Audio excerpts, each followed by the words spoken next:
මරිනීගේ අර විකාරලිංගික ප්‍රොජෙක්ට් එක වෙබ්සයිට් එකේ කොලේ ඉරලා දැන් ඒක ඔක්කොම සෙටල් දැන් ඒක ෂේප් මොඩියුල් එක ඕකේ කියලාද මං ඕගොල්ලෝ හිතන්නේ නෑ මේ ප්‍රොජෙක්ට් එක දැන් සක්සස් වෙලා ඉවරයි මෙහෙමනේ කිසිම කෙනෙකුට ඕනකමක් තිබ්බේ නෑ මේ වෙබ්සයිට් එකට ඇඩ්වර්ටයිස්මන්ට් එකක් දාන්න ඕන උනේ ලංකාවේ සමාජය තුළ පාසල් ශිෂ්‍යයන් දෙමාපියන් මාධ්‍යවේදීන් සියලු දෙනා අතර මේ සමලිංගිකත්වය පිළිබඳ මාතෘකාව ඩිස්කස් කරවන්න තමයි ඕන උනේ.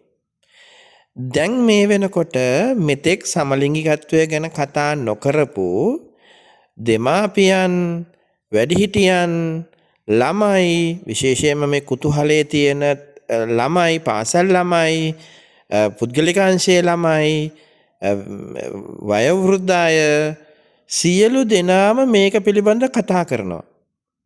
හොයන්න ඕන අය හොයනවා. හිතන්න ඕන අය හිතනවා. කරන්න ඕන අය කරනවා. මේ ප්ලාන් කරන්න තමයි මේ බීජය ඕන උනේ. මේ ටොපික් එක ප්ලාන් කරන්න තමයි ඕන උනේ. දැන් ඒක කරලා ඉවරයි.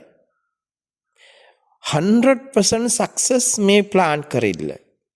මේකෙන් ඒගොල්ලන්ට ලොකු පර්සන්ටේජ් එකක් මේ පැත්තට යොමු කරගන්න පුළුවන්.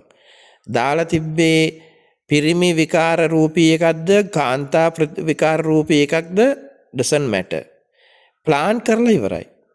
දැනටමත් අර අඬන්න ඉන්න ළමයට ඇඟිල්ලෙන් යන්නා වගේ අඬන්න ඉන්න මිනිහට ඇඟිල්ලෙන් යන්න වගේ පොටෙන්ෂල් එකක් තිබ්බ තැනට ලොකු බීජයක් ප්ලාන් කරගත්තා.